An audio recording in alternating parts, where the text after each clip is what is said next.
Eh bien, salut à tous, j'espère que vous allez bien. Aujourd'hui, nous allons tester notre culture générale échiquienne. Si vous aussi, vous voulez tout simplement vous tester ou tout simplement me défier, je vous invite tout simplement à cliquer sur le lien dans la description qui vous mènera directement au Chess Quiz.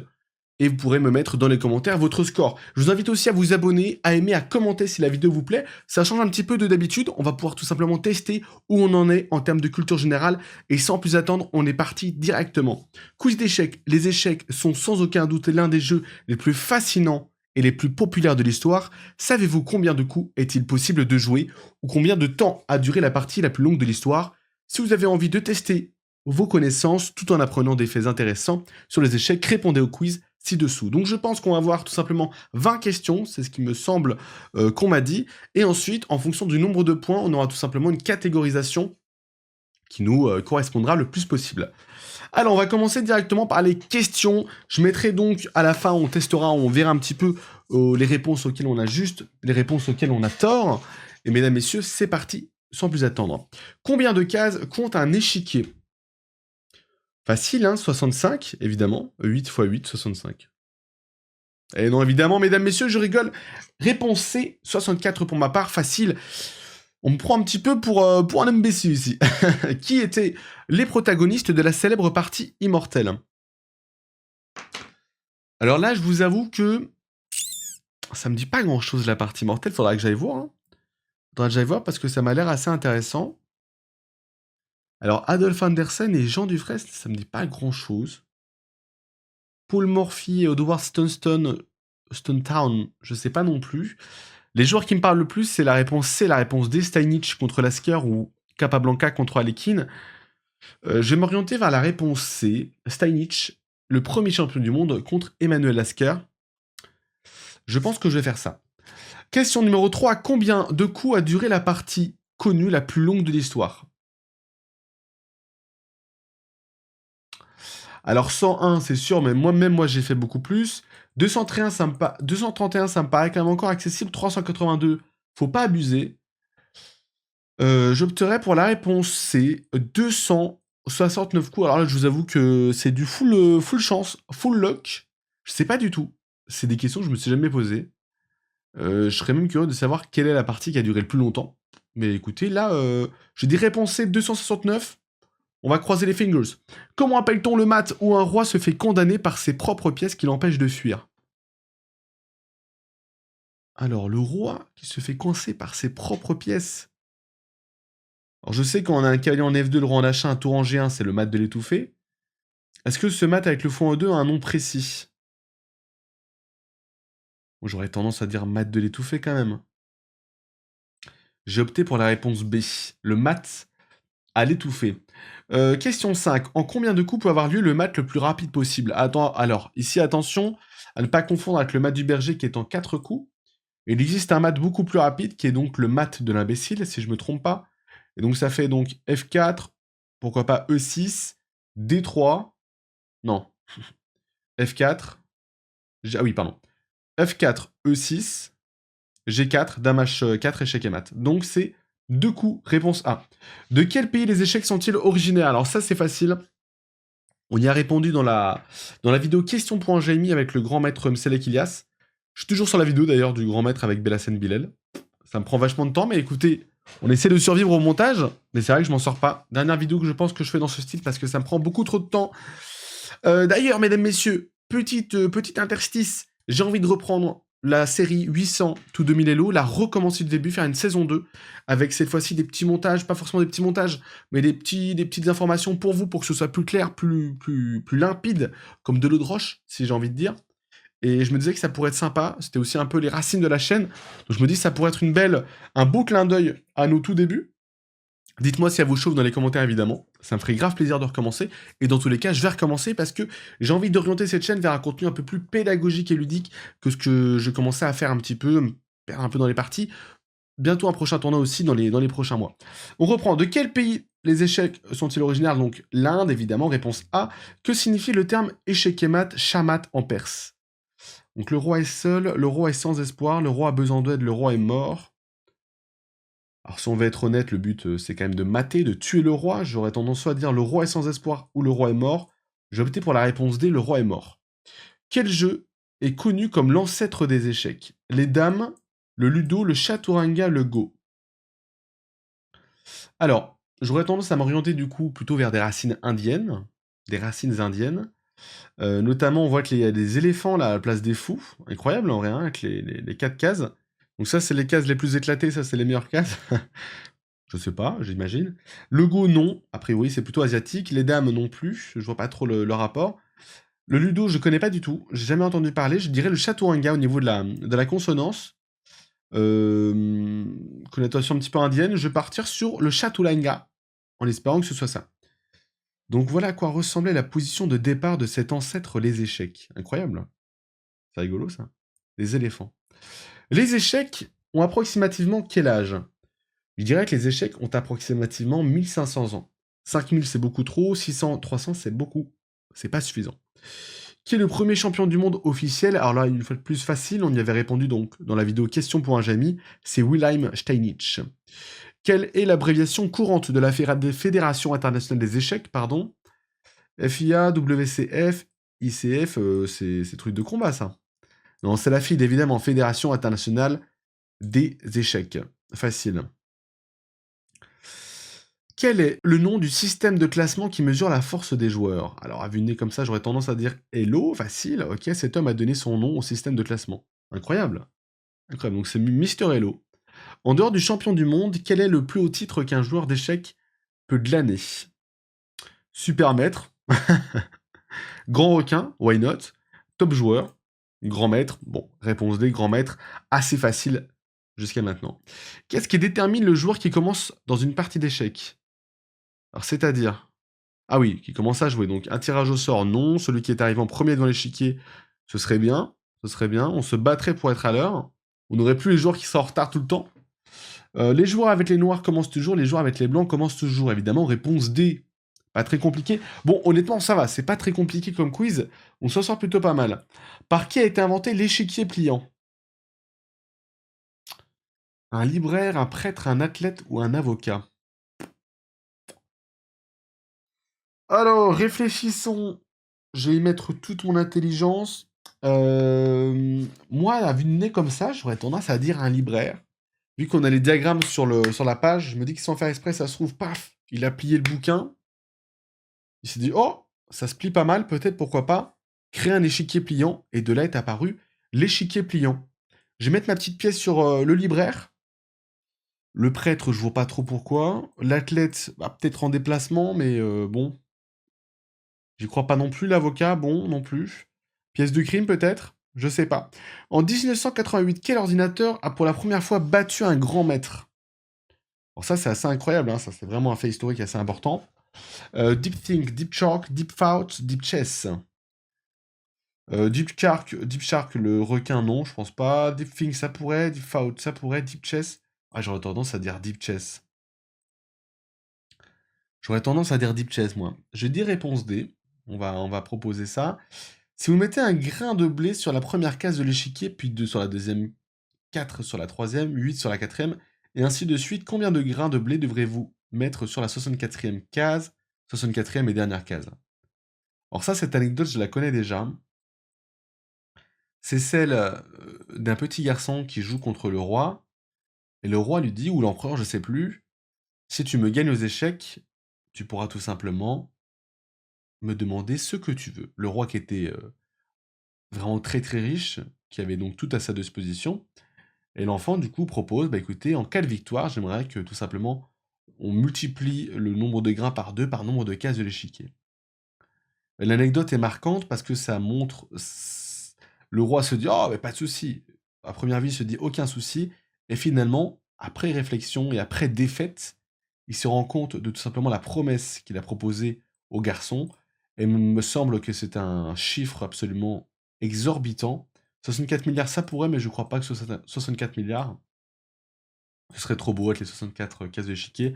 Il me semble que c'est le dernier, hein. On est sûr du quoi? On est même plus sur 2 milliards, on est même plus sur des trillions, je sais même plus ce que c'est. Ça part en cacahuètes complet, mais il me semble que c'est la réponse D. C'est un chiffre exorbitant, extraordinaire. Et cette anecdote est très connue, c'est mon papa qui me l'avait raconté. Question numéro 18. Comment s'est terminée la première partie entre la Terre et l'équipage du vaisseau spatial Soyez 9 joué le 9 juin 1970?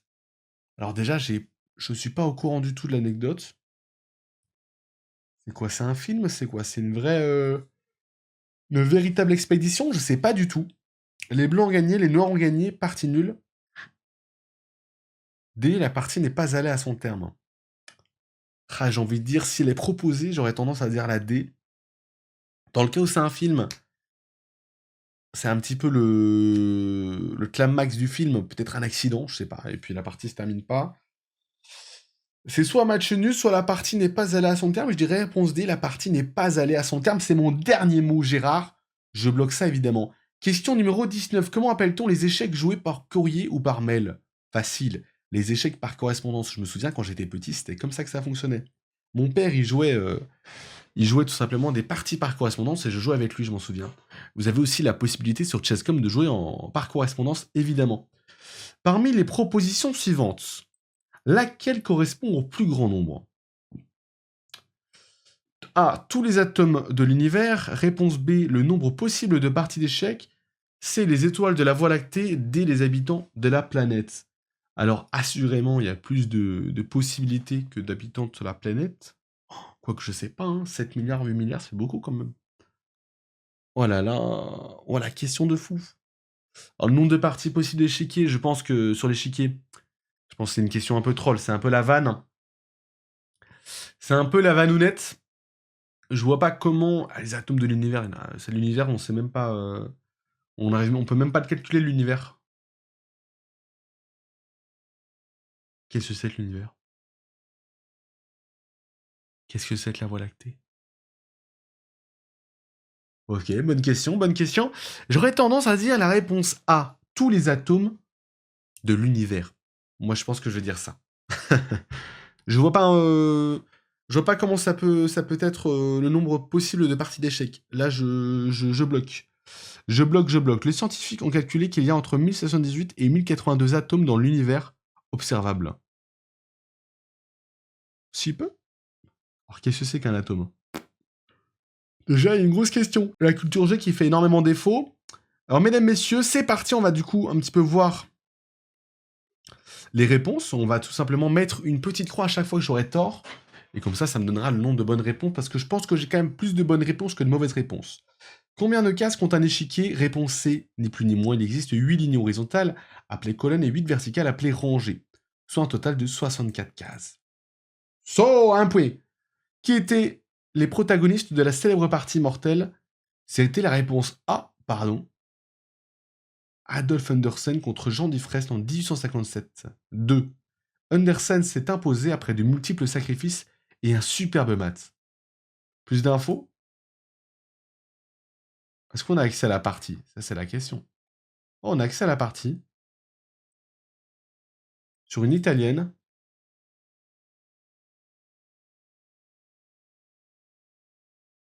Ça a l'air d'être une belle partie. Bon, on va pas rentrer en détail, hein, c'est pas le de la vidéo, mais en tout cas, ça a l'air d'être sacrément le bordel. Oh là là. Oh là là là là là là là là. Et ça s'appelle donc la partie mortelle. D'accord, donc déjà une erreur. On va noter ça tout de suite. Une faute sur 2. Combien de coups a duré la partie connue la plus longue de l'histoire? Alors là, je vous avoue que j'avais pas l'info. Écoutez, c'est la réponse C, 269 coups. Coup de chatard. C'est validé. On a 2 points sur 3, mesdames, messieurs. Vous pouvez imaginer ça? Elle a été jouée entre Ivan Nikolic et Goran Archovic à Belgrade. En 1989, a duré plus de 20 heures et s'est terminé par la nulle. Quel enfer, en fait. Quel enfer, putain. Horrible. Comment appelle-t-on le mat où un roi est condamné par ses propres pièces qui l'empêchent de fuir? Il s'agit du mat à l'étouffer. En combien de coups peut avoir lieu le mat le plus rapide possible? Réponse A. En effet, seulement 2 coups suffisent. Et c'est donc appelé le mat de l'imbécile. C'est validé aussi. De quel pays les échecs sont-ils originaires? Réponse A. Suggère donc les épreuves historiques. Les preuves historiques suggèrent que les échecs sont nés en Inde. Impeccable. Que signifie le terme échec et mat, shamat, en perse? Donc effectivement, c'est indien et perse au niveau des origines. Chat veut dire roi et mat équivaut à mort. Incroyable. Ce qui donne donc le roi est mort. Donc on avait raison. C'était par déduction assez simple. On est à 6 sur 7. Quel jeu est connu comme l'ancêtre des échecs? On pense qu'il a été inventé il y a environ 1500 ans et qu'il est le plus ancien ancêtre connu des échecs. Et il s'agit effectivement de la réponse qu'on avait. Réponse 8, pardon, je ne l'ai plus là. C'était donc le Chaturanga. On avait bon au niveau de la déduction, incroyable. On est plutôt pas mauvais, hein. On est plutôt bon. Les échecs ont approximativement quel âge? La réponse A, il existe des preuves que le plus ancien ancêtre des échecs est apparu il y a à peu près, il y a près de 1500 ans en Inde, puis s'est répandu en Perse. Incroyable, donc on a encore juste 8 sur 9. Qui est le premier champion du monde officiel? 86, entre Wilhelm Steinitz et Zukertov, c'était où? Steinitz qui avait remporté la victoire. Incroyable. Quelle est l'abréviation courante de la Fédération internationale des échecs? Réponse D, la FIDE, bien sûr. Quel est le nom? Par contre, 1924, je ne savais pas que c'était aussi vieux. Incroyable. Quel est le nom du système de classement qui mesure les forces des joueurs? C'est évidemment le Elo. Le système porte le nom de son créateur, Harpar Elo, professeur de physique et maître d'échecs. Il s'était efforcé d'améliorer la façon dont la Fédération américaine des échecs mesurait les niveaux des compétences des joueurs. Incroyable. 13. En dehors du champion du monde, quel est le plus haut titre? Évidemment, c'est grand maître, on va passer sur cette question. Ça a été décerné la première fois en 1950 à 27 joueurs. C'est incroyable ça, c'est fou. C'est vrai qu'il y a un moment, ils se sont dit, paf, on va attribuer des titres. C'est la meilleure chose qui puisse arriver, hein, les titres, c'est incroyable. Qu'est-ce qui détermine le joueur qui commence dans une partie d'échecs? D'ailleurs, sur Chess.com, un truc qui serait génial, ce serait de débloquer des titres, mesdames, messieurs. On aurait les titres de MF, MC, MG, GM, etc., qui seraient un peu exceptionnels, et d'autres titres, par exemple des succès qu'on pourrait avoir, des séries de victoires, des trucs comme ça. Ça pourrait vraiment être topissime. Dites-moi ce que vous en pensez, mais je pense que sur Chess.com, ce serait incroyable. Parce qu'il y avait les ligues, mais les ligues, ça sert pas à grand-chose. On rentre dans une ligue, on n'a même pas d'ornement, on n'a rien du tout qui le prouve, donc c'est assez dommage. Par qui a été inventé l'échiquier pliant? On avait dit donc le libraire. L'histoire raconte que c'est un prêtre qui a eu cette idée, car il était interdit de jouer aux échecs. Incroyable. Le prêtre a alors conçu un plateau pliant, qui ressemblait à 2 livres superposés, afin de pouvoir continuer à jouer en cachette. Waouh. Bah franchement, l'anecdote est belle, mais est-ce que c'est vrai? Je sais pas. C'est dur à dire, hein, mais incroyable. En tout cas, l'anecdote est rigolote. En 1988, quel ordinateur a pour la première fois battu un grand maître? Cela s'est produit lors de l'American Open, au cours duquel l'ordinateur a gagné contre le GM Ben Larsen. Donc la réponse C, on va voir c'est laquelle. C'est quelle question? Question 16. La réponse C, c'était donc Deep Thought. Thought, je crois que c'est la pensée, il me semble. Je suis plus sûr de ça. Donc Ben Larsen qui s'était fait exploser le premier par les ordinateurs, et puis ensuite c'est la décadence pour tout le monde. Si vous mettez un grain de blé sur la première case de l'échiquier, puis 2 sur la deuxième, etc., c'est la réponse D, évidemment, on avait donc raison, c'est-à-dire à quel point les échecs sont vastes et profonds. Il existe tellement de combinaisons de coups possibles, ce qui rend le jeu incroyablement intéressant et imprévisible. Je sais pas combien de possibilités de changement de pièces on pourrait avoir sur l'échiquier. Surtout qu'il y a aussi des finales, on peut se retrouver avec plein de dames. Non mais en fait c'est infini, hein, c'est vrai. C'est vrai, c'est vrai. On est peut-être perdu là. Alors, comment s'est terminée la première partie entre la Terre et l'équipe du vaisseau spatial Soyeux 9? Mais je sais pas ce que c'est l'équipe vaisseau spatial Soyeux 9. C'est un quoi? C'est un film ou c'est un vrai vaisseau? Je pense que c'est un vrai vaisseau. Ah, Soyuz 9? Bah écoutez, en plus, je l'avais peut-être fait mon.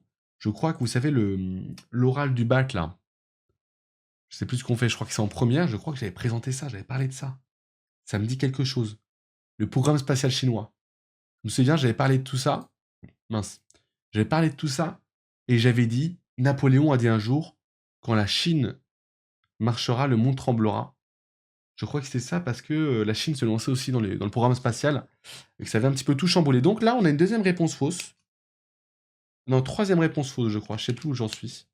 Ah oui, j'en ai une troisième avec le dépliant là. Avec l'échiquier plié. On a 3 fautes. Comment appelle-t-on les échecs joués par courrier? C'était réponse B, évidemment. Donc les échecs par correspondance. Parmi les propositions suivantes, laquelle correspond au plus grand nombre? B. Le nombre pratiquement infini de parties d'échecs possibles est l'une des raisons pour lesquelles le roi des jeux est si intéressant, demeure populaire aujourd'hui.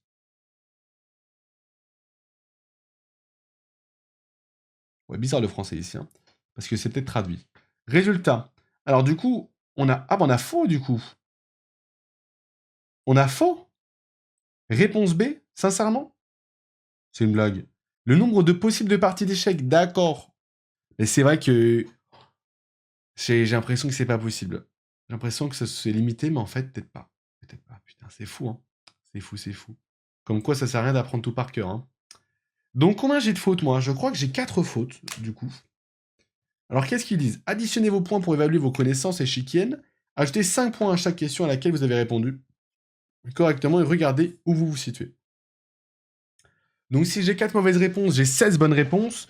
Il me suffit de multiplier 5 par 16, si je ne me trompe pas, évidemment. 5 par 16, on a 5 x 10, c'est 50, 5 x 6, 30. Ça nous donne une hauteur de 80. Non! Oh la blague! 61 à 80, vous êtes expert, 80 à 100, magicien. Je ne suis qu'un pauvre expert, mesdames, messieurs. Oh, moi qui pensais être un magicien des échecs, je suis dépité. Aïe, aïe, aïe. Bah écoutez, en tout cas, je suis curieux de savoir si vous avez réussi à faire mieux que moi. De mon côté, donc 80 points.